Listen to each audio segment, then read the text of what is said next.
अपने यहाँ जब कही जा रही है नख चंद्र छटा बिन, तो जब नख चंद्र छटा कह रहे हैं कि श्री महाप्रभु के जो नख चंद्र हैं वो वहां केवल साहित्यिक उपमा नहीं बताई जा रही है कि चंद्रमा के गुण हैं, वह प्रकार के जो है नखचंद्र हैं, तो उनकी जो चांदनी है वो अज्ञान रूपी जो अपने अंधकार हैं, ताप तप्त जो हृदय हैं उनको शीतलता प्रदान करी जा रही है। ये कोई उपमा नहीं है, ये वास्तविकता है, ये सत्य है करके यहाँ श्री महापुरुष दादाजी जो आज्ञा कर रहे हैं कि नत्वा श्री वल्लभाचार्य चरण,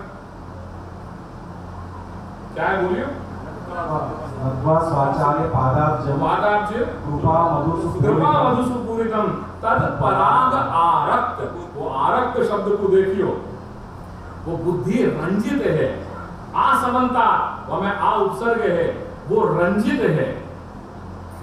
वो बुद्धि कैसी है, वह पराग के सामर्थ्य सु रंजित है। ऐसी आरक्त बुद्धियासु भक्तिवर्धनीन व्याख्या से वह कृपा सुई ये सब कुछ हो सके, अन्यथा कुछ नहीं हो सके।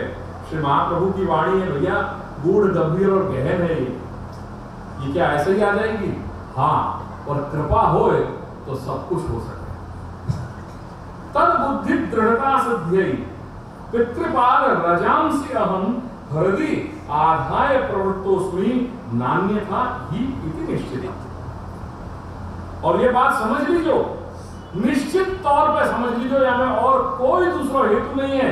मैं ये जो भक्तिवर्धनी को प्रकाश करने जो बैठे हूं, बाकी जो व्याख्या करने बैठे हूं, वहां में और कोई दूसरा अन्यथा कोई हेतु नहीं है, कोई प्रयोजन नहीं है।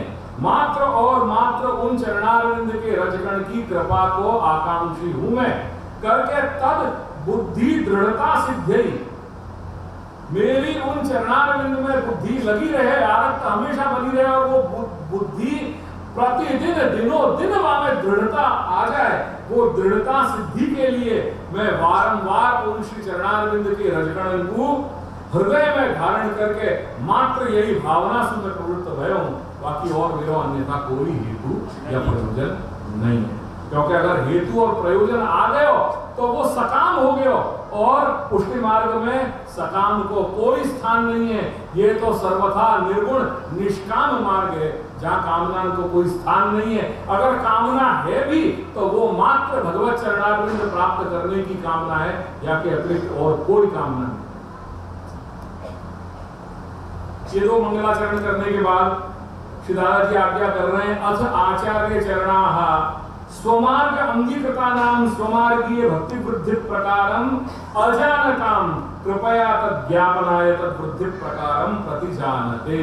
प्रतिजानते એટલે प्रतिज्ञा કરી રહ્યા છે। કોણ प्रतिज्ञा કરી રહ્યા છે? श्री आचार्य चरणाः प्रतिजानते।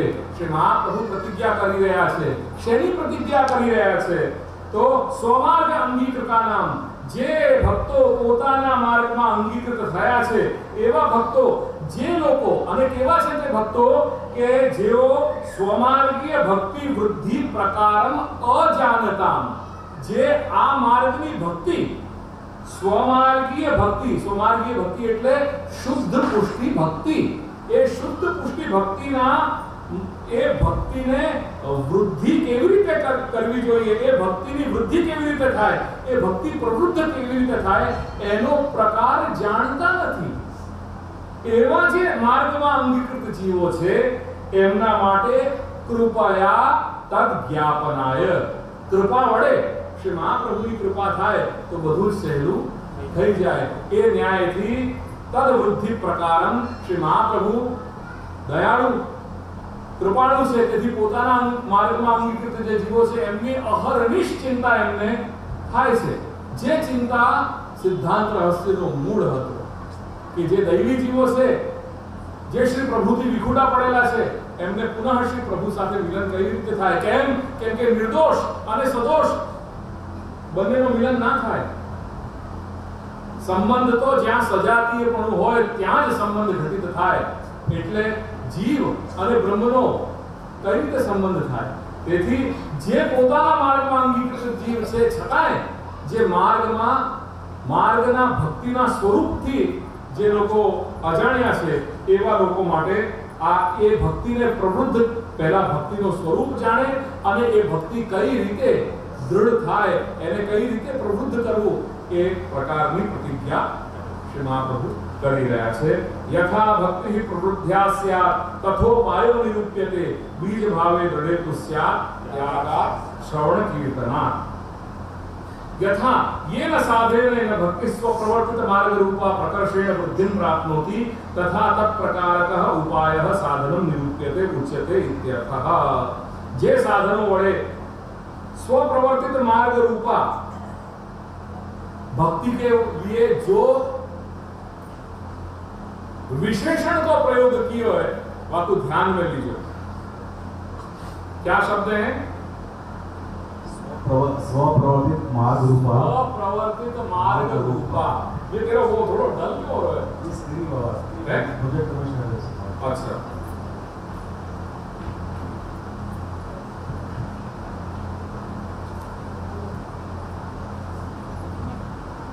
यथा भक्ति प्रवृद्धा स्यात्. जिन साधनन के द्वारा जिन उपायंसु ज्या मार्गसु ये स्वप्रवर्तित रूपा जो भक्ति है, स्वप्रवर्तित मार्ग रूपा जो भक्ति है वो प्रवृत्त होए, वो उपाय अब मैं कहने जा रहा हूं. और यहां देखो बात क्या कही है? प्रवृद्ध करने की बात कही है, उत्पन्न करने की बात नहीं कही गई. क्योंकि भक्ति ऑलरेडी भक्ति रूप बीज भाव अपने अंदर स्थापित पहले से ही किया हुआ है.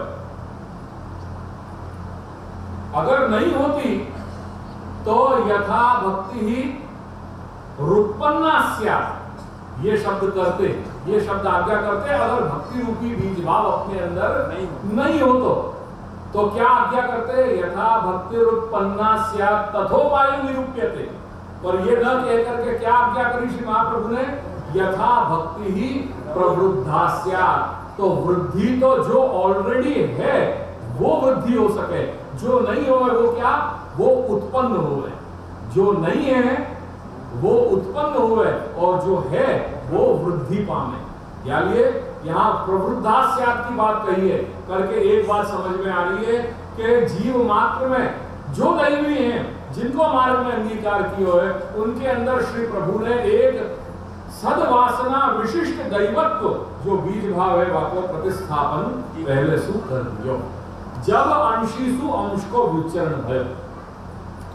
अब ये गाथा क्या है ये फिर कोई सत्र में या फिर कोई प्रसंग में समझाएंगे, या जिन लोगों ने नायना के सत्र जो है वो पढ़े होंगे या थोड़ा बहुत भी सिद्धांत मुक्तावली दिखे होगी, श्रवण करी होगी, तो उनको ये जो सृष्टि प्रक्रिया है या सृष्टि प्रक्रिया के अंतर्गत ये अंश अंशी को विचरण इत्यादि है वो सब चीज ख्याल में आएगी.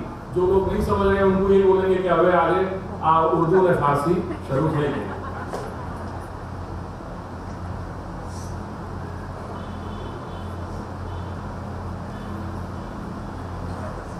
एक श्लोक करूंगा, वाक्य आगे नहीं, क्योंकि वाक्य आगे आपकी भी सीमा आ गई और मेरी भी सीमा आ गई.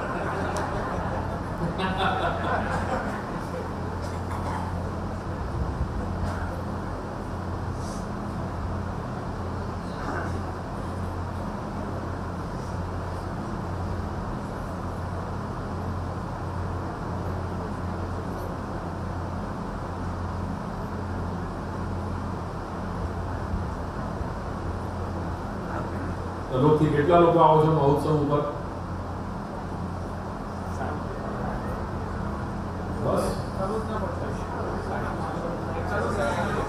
60. વાહ, बहुत बढ़िया. દર વર્ષે 4 દિવસ કાઢી લેવાના. આપણા શેડ્યુલ માંથી દર વર્ષે 4 દિવસ ગોકુલ માટે નિશ્ચિત કરી રાખવાના. એમાં કહેવાનું હોય જ નહીં, પૂછવાનું હોય જ નહીં. ચોથ, પાંચમ, છઠ, સાતમ અને આઠમ. ચોથના દિવસે અહીંથી ટિકિટ કરાવો ગુજરાતથી. પાંચમના દિવસે સવારે ત્યાં ગોકુલ પહોંચો.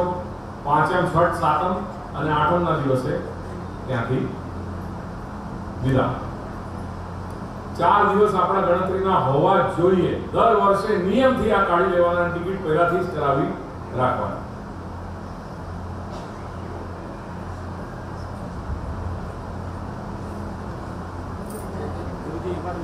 और जो यहाँ के युवा कार्यकर्ता हैं अब की बार जिनने ये समस्त कार्यक्रम को जा स्वरूप में प्रदान किया, उनको मेरे खूब खूब आशीर्वाद।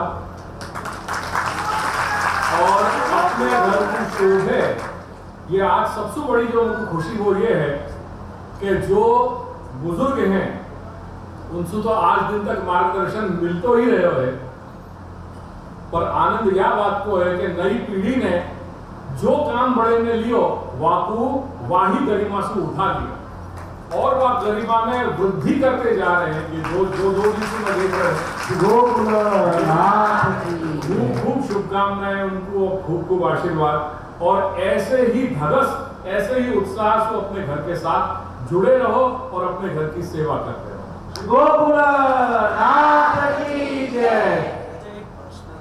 हाँ,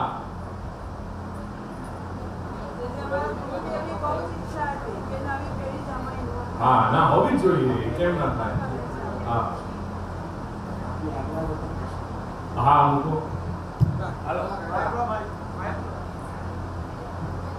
आपे कर्म मार्ग, ज्ञान मार्ग ने भक्ति मार्ग ની શરૂઆતનો વાત કરી।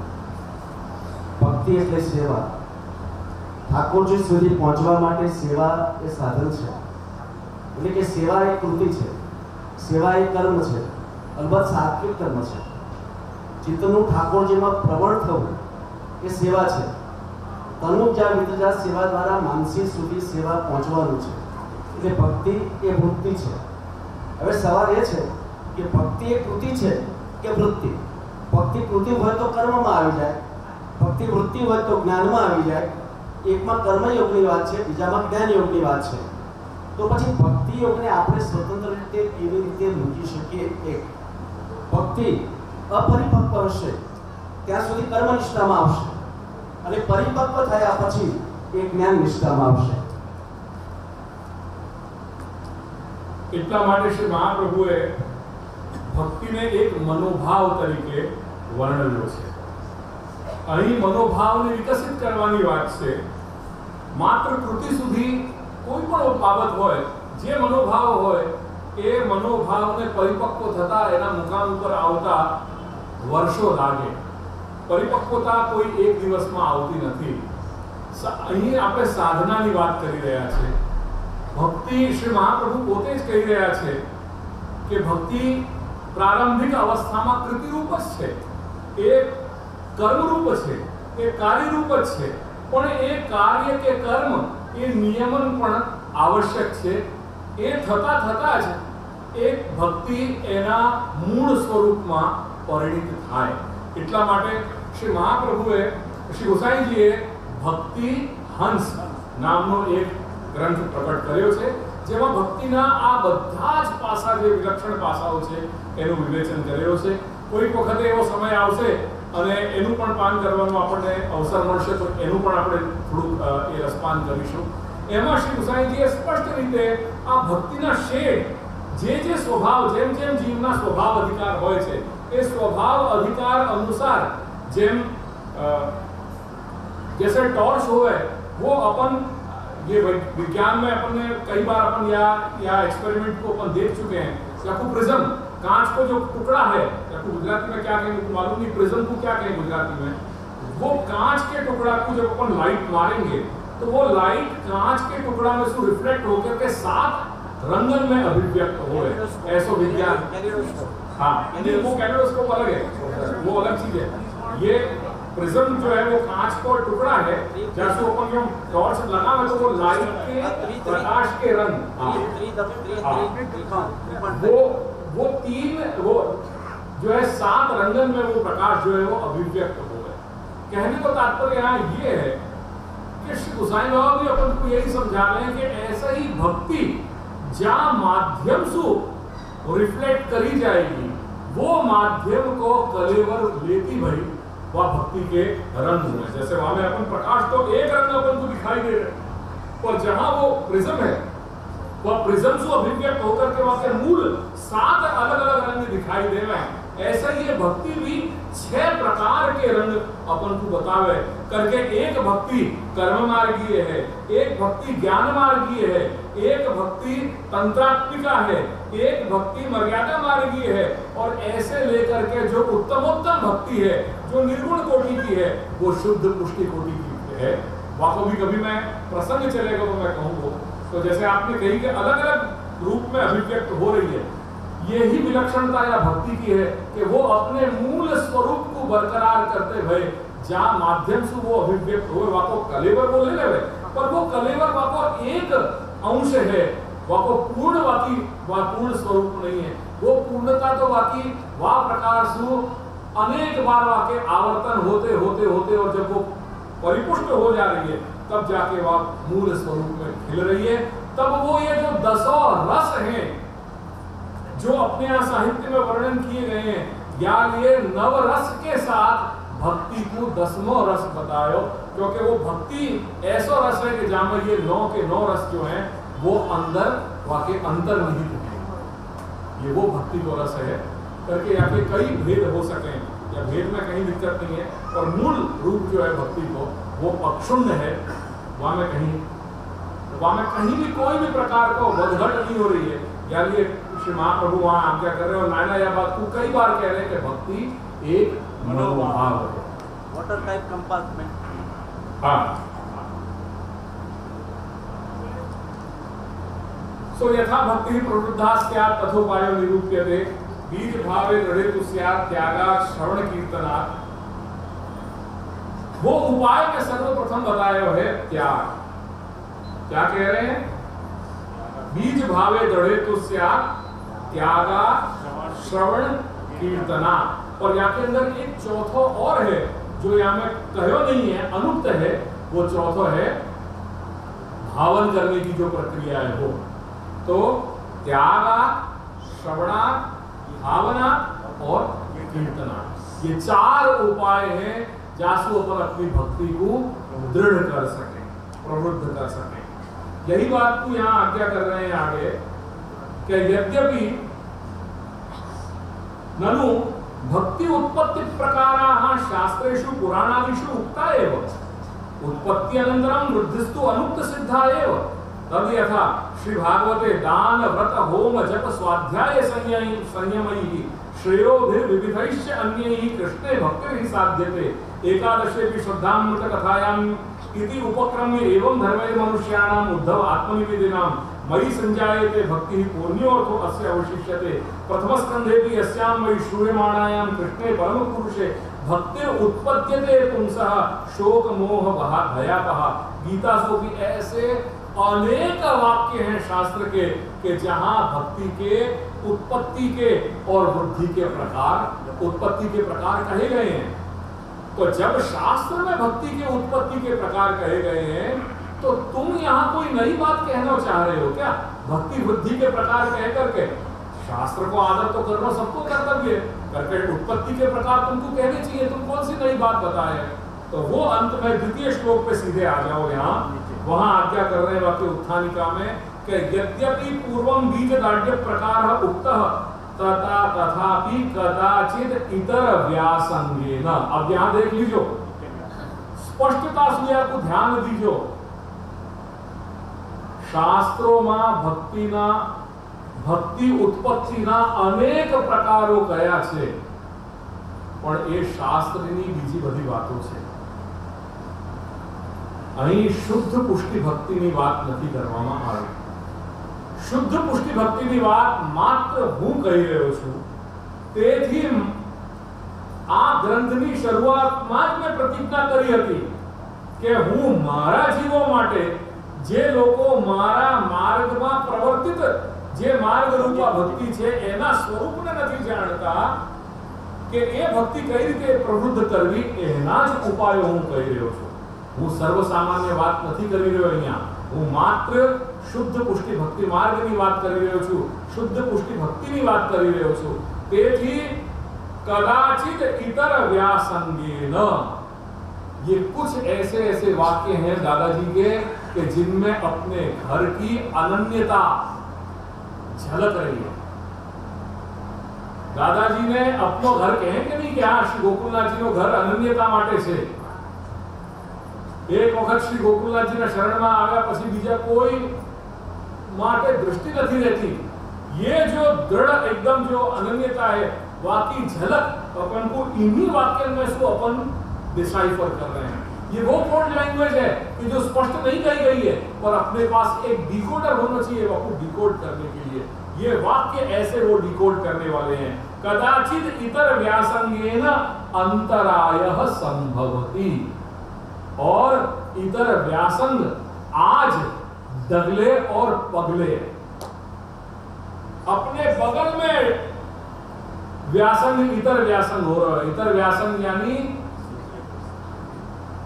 चाहिए जैसे को संग, जो अपन के मार्ग से वो अपन को हटा देते हो, वो संग अपने साथ हर कदम पे मौजूद है। यानी यही ग्रंथ में आगे चल के कह रहे हैं, जहां ग्रह त्याग को प्रसंग आ रहे हैं वहां कह रहे हैं कि त्यागे बाधक भूयस्त्वम दुस्संसर्गात् तथा अन्नतः।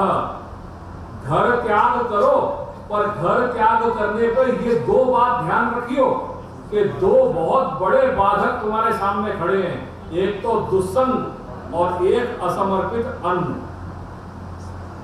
क्योंकि अन्न तेवा ओढ़का करके जैसे तैसे हर जगह को हर एक के हाथ को खाओ खान पान करोगे ना तो वही प्रकार की बुद्धि होगी। फिर मत कहियो कि जैसे 15 वर्ष को छोकरो थयो पण यमुनाष्टक करिए कि नमामि यमुनामम कर पण कहीं करतो ज नहीं।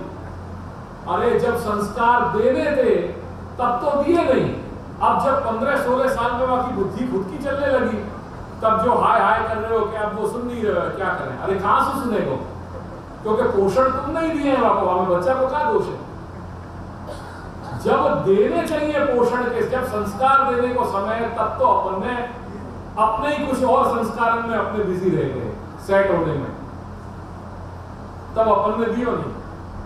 और जब वास्तव में जब वाकई दिन वाकई अपनी शुरुआत के दिन हो गए, जब बाकी बुद्धि चलने लगी तब अपन बस अपेक्षा रख रहे हैं कि तू नमामि यमुनामम सकल सिद्धि हेतु मुदा को।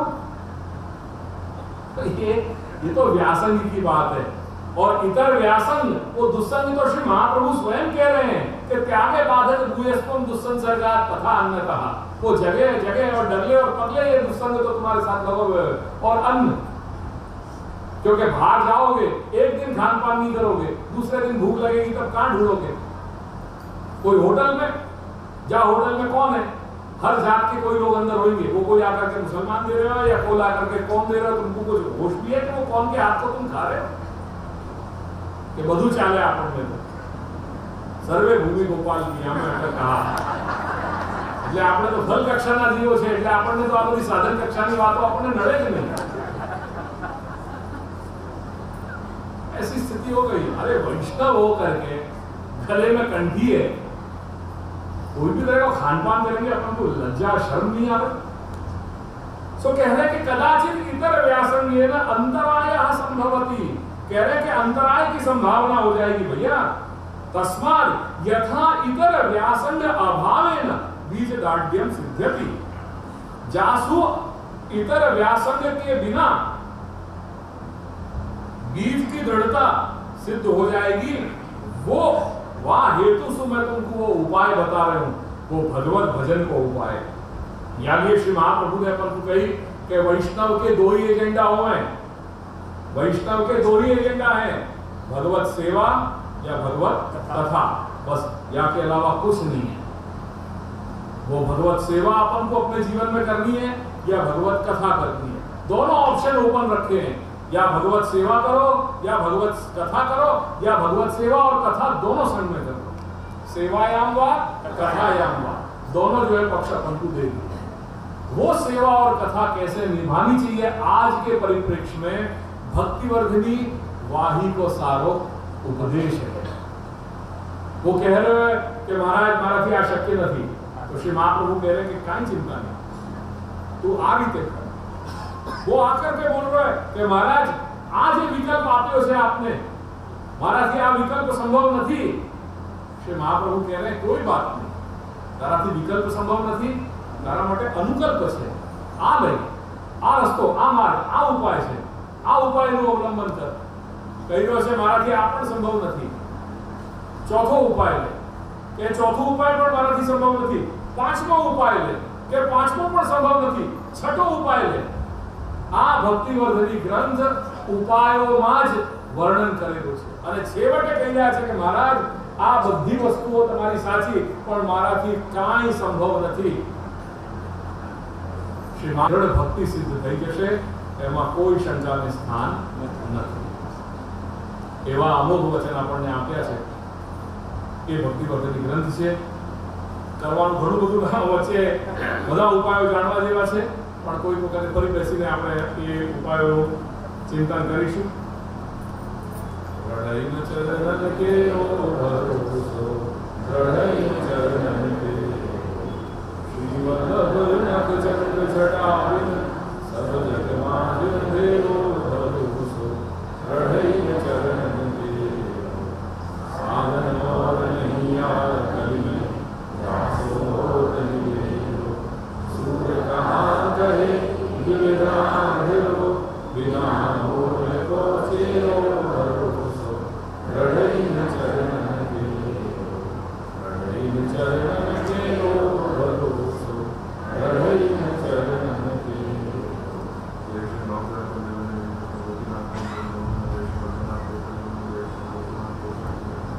श्री गोकुल नाथ की जय.